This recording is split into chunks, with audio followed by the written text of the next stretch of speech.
পারে না, এই সম্পূর্ণ মিথ্যে। ও তো লেখাপড়াই জানে না। বাজে কথা বলবেন না, এই চিঠি ওর হাতের মুঠোয় পাওয়া গেছে। বাজে কথা সাথী বলেনি ইন্সপেক্টর, তুমি বলছো।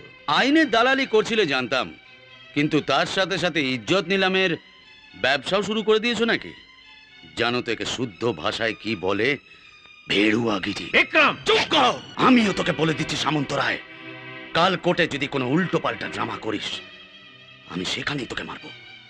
জজ টেবিল চাপড়ে অর্ডার অর্ডার বলবে, আমি তোকে বিনা অর্ডারে মারবো। হাঁটু জলে পদ্ম ফুল তুলতে নেমে দেখি পদ্ম দূরে সরে সরে যাচ্ছে। ও ধুরন্ধর, চুপ করো। কি চুপ করবো? যখন একুল ওকুল দুকুল থেকে মাটি ধসে যাবে, কিচ্ছু করার থাকবে না, তখন আমাদেরও পাগলা গাড়িতে যেতে হবে। ধুরন্ধর, আমাকে চোখ রাঙাচ্ছ কেন? তোমার উকিল মশাই তো আক্কেল গুরু হয়ে গেছে। কত কথাই বলেছিল সাথীর মতো মেয়েকে হাতে ডোলে নাকের মধ্যে গুঁজে দেবে। এবার সাথী ফিরে এসে আমাদেরই নাক কেটে ছেড়ে দেবে, বুঝলে? তোমার ইন্দ্রজিৎ সামন্ত এবার চটকে এই, মুখ সামলে কথা বলো। ওই মাতাল বিক্রমজিৎ রায় ও সাথীকে বাঁচাবে? ও স্ত্রীর কেসে আমি ওকে এমন জল খাইয়েছি যে ও কোর্টে যাবার রাস্তা ভুলে গিয়েছিল। এবার আমি এমন শিক্ষা দেব যে কোর্টে যাওয়া তো দূরের কথা, ঘরে ফেরার রাস্তা ভুলে যাবে। দেখুন আমি কি করি।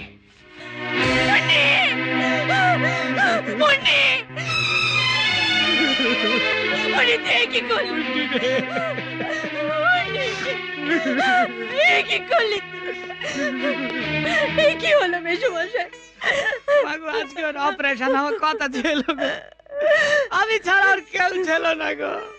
আমি কেন চোখে ছেড়ে একা গেলুম কে জানে? কোথায় যাওয়ার কথা আমার ছিল,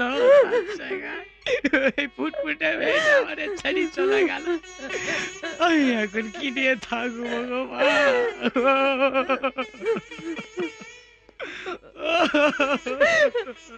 কাল খুব আনন্দ ছিল, বলছিল ভালো হয়ে গেলে বাড়ি ফিরে যাব। আর আজ কি হয়ে গেল?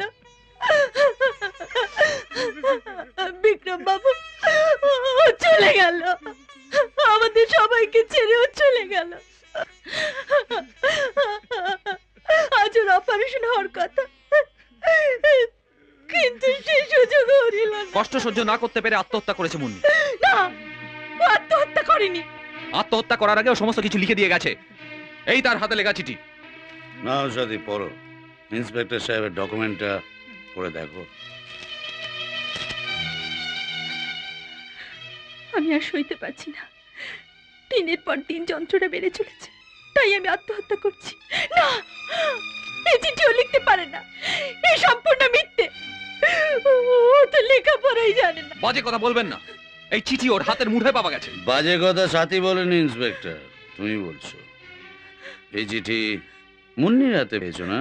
ইন্সপেক্টর সাহেব, ঠিক এরকম একটা চিঠি আমি তোমার হাত দিয়ে লিখিয়ে আদালতে পেশ করব, হ্যান্ড রাইটিং ভেরিফিকেশনের জন্য। একজন রেসপন্সিবল পুলিশ অফিসারকে ব্লেম দিচ্ছ বিক্রমজিৎ রায়, এর ফল কিন্তু ভয়ঙ্কর হবে। জানি তো, তোমার মতো বাঘছাল পরা আস্থা করে নেড়ি কুকুর আমি অনেক দেখেছি। তোমরা লোকজনকে পুলিশ স্টেশনে বেঁধে আনো, তাকে পেটো, তারপর বাদ হয়ে নাও। বিক্রম! বিনোদ, তুমি কখনো চিড়িয়াখানা গেছো? তাতে কি? যদি গিয়ে থাকো তাহলে খাঁচার ভিতরে বাঘও তুমি দেখে থাকবে, আর সেই বাঘকে কিভাবে ছেলে পিলে ঢিল মারে বাইরে থেকে সেটাও দেখে থাকবে। কি বলতে চাইছো? আর সেই বাঘ কখনো খাঁচার ভিতর থেকে বাইরে আসার পরে তুমি যদি তার সামনে দাঁড়াতে পারো, তাহলে তোমাকে মরদ বলে মেনে নেবো আমি। বিক্রম! আস্তে আস্তে বিনোদ, আস্তে। ওই একটা প্রবাদ আছে না, যত গর্জায় মেঘ তত বর্ষায় না, আর যে কুকুর ডাকে সে কামড়ায় না। তোমার এই গর্জন আদালতের জন্য সামলে রেখো, সেখানে তোমাকে অনেক কিছু জবাব দিতে হবে। জাস্ট এ মিনিট, আর একটা কথা, তোমার ওই ইন্দ্রজিৎ সামন্ত রায়কে বলে দিও যে বিক্রমজিৎ রায় আবার আদালতে যাচ্ছে।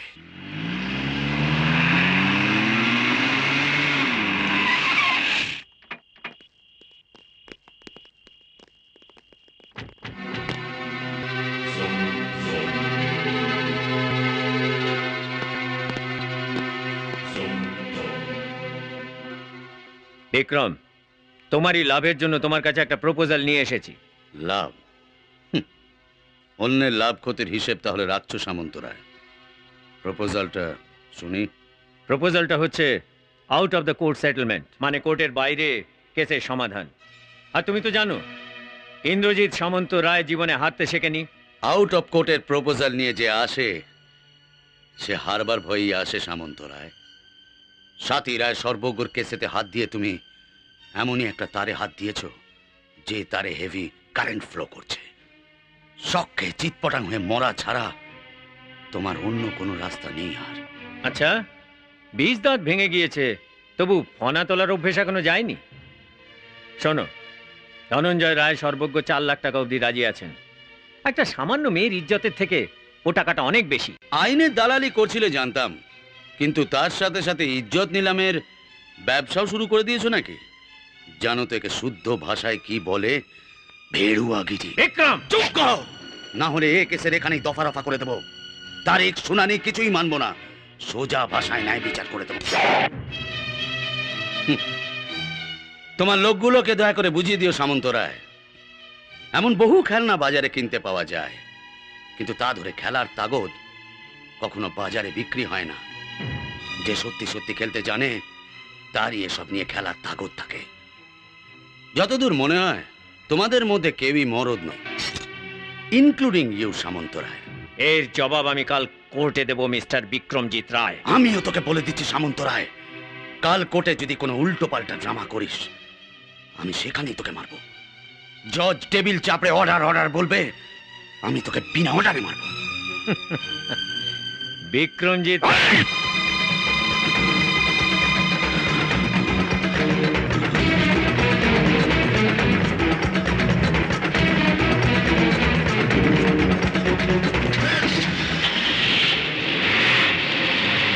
ইয়োর অনার, স্বাতী রায় সর্বজ্ঞ গরিব ঘরের মেয়ে হয়েও রায় সর্বজ্ঞ পরিবারের বউ হওয়ার আশায় পার্থর মতন একটা সরল নিরীহ ছেলেকে তার সুন্দর চেহারা আর মিষ্টি কথায় ভুলিয়ে বিয়ে করেছিল।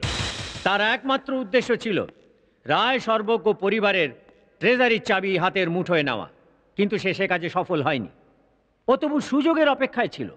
আর ঠিক এই সময়ে রায় সর্বজ্ঞ পরিবারের শত্রুরা ওকে টাকা পয়সা দিয়ে কিনে নিয়েছিল। আর যে বলাৎকার রায় সর্বজ্ঞ বাড়ির বাইরে হয়েছিল তাকে রায় সর্বজ্ঞ বাড়ির ভেতরে টেনে আনার জন্য রীতিমতো চক্রান্ত শুরু হয়ে গেল। আর সেটা কোর্টে প্রমাণ করার জন্য প্রধান ভূমিকা নিল এই স্বাতী। ইয়োর অনার, এরকম একটা সুবিধাবাদী চালাক মেয়ে সমাজ আর সংসারের কলঙ্ক। একে কঠিন থেকে কঠিনতর শাস্তি দিন, অন্তত অন্য স্ত্রীলোকরা যাতে একে দেখে শিক্ষা পায়। That's all your honour.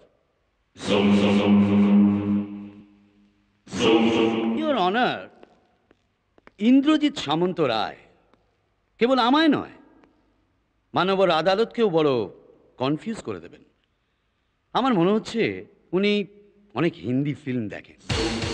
ফিল্মের মূল কাহিনীর ভিতরে যেমন ছোট ছোট কাহিনী থাকে, তেমনি আমাদের বিজ্ঞ উকিলবাবু এই মূল কাহিনীর ভিতরে কিছু ছোট ছোট কাহিনী মিশিয়ে দিতে চাইছে। তা না হলে আগের তারিখে যিনি স্বাতী রায় সর্বজ্ঞকে পাগল বলেছিলেন আজ তাকে চালাক মেয়ে বলছেন। সে নাকি এত চালাক যে ষড়যন্ত্র করতে পারে, সে প্ল্যান করতে পারে। ইয়োর অনার, যে মেয়ে চালাক সে কখনো পাগল হয় না, যে মেয়ে পাগল সে কখনো চালাক হয় না। বরং আমি বলবো ডিফেন্স উকিল মহাশয় বোধহয় কিঞ্চিত আমি মান্যবর আদালতকে অনুরোধ করছি ওনাকেই পাগলাগারদে পাঠানো হোক কিছুদিনের জন্য। সেখান থেকে ভালো হয়ে আসার পরেই হয়তো উনি বলতে পারবেন স্বাতী দেবী পাগল না চালাক। তারপর সেই মতো আমি কেস প্রিপেয়ার করবো। And that's all your honour. এরকম আরো অনেক সিনেমা দেখতে হলে ডাউনলোড করুন ক্লিক অ্যাপ।